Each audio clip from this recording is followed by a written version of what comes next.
Hi சகோஸ், இன்றைக்கி நம்ம சேனலில் வாழைப்பூ பொரியல் எப்படி செய்கிறதுங்கிறத பார்க்கலாம். ஒரு வாழைப்பூ எடுத்துக்கலாம். அந்த வாழைப்பூவில் இருக்கிற நரம்பெல்லாம் நீக்கிட்டு நம்ம 4 கட் பண்ணி தண்ணியில் வாஷ் பண்ணிவிட்டு ஒரு பாத்திரத்தில் போட்டு ஒரு 10 நிமிஷம் வேக விட்டு தண்ணியை புழிஞ்சு எடுத்துக்கலாம். அதுக்கப்புறம் வெங்காயம், பச்சை மிளகாய் கட் பண்ணி எடுத்துக்கலாம். எண்ணெய் நல்லா காஞ்சதுக்கப்புறம் கடுகு, உளுத்தம் பருப்பு போட்டு நல்லா பொரிய விடலாம். நல்லா பொரிஞ்சதுக்கப்புறம் இஞ்சி கொஞ்சம், பூண்டு ஒரு கட்டி போட்டு நல்லா தட்டி எடுத்துக்கலாம். அது எண்ணெயில் போட்டோம்னா நல்லா பொரியும். அப்போ தான் நல்லா மணமாக இருக்கும். அது பொரிஞ்சதுக்கப்புறம் பச்சை மிளகாய் போடலாம். அது நல்லா பொரிஞ்சதுக்கப்புறம் வெங்காயம், கருவேப்பிலை தழை போட்டு நல்லா வதங்க விடலாம்.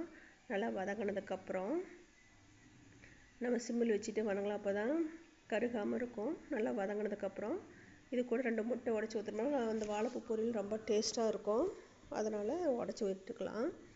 முட்டை 2 உடச்சி விட்டதுக்கப்புறம் மிளகாத்தூள், மிளகுத்தூள், மஞ்சத்தூள், உப்பு இதெல்லாம் போட்டு நல்லா ஃப்ரை பண்ணலாம். நல்லா ஃப்ரை ஆனதுக்கப்புறம் நல்லா குண்டு குண்டாக வரும். அந்த ஒரு நல்ல உருண்டு வந்ததுக்கப்புறம் நம்ம அதில் ஈரப்பதமே இருக்கக்கூடாது. அதுக்கப்புறம் நம்ம வடித்து வச்சுக்கிற அந்த வாழைப்பூ இருக்குது இல்லைங்களா, அதையும் போட்டு இது கூட நல்லா பிரட்டலாம். தேவைப்பட்டால் காரம், உப்பும் ஆட் பண்ணிக்கலாம்.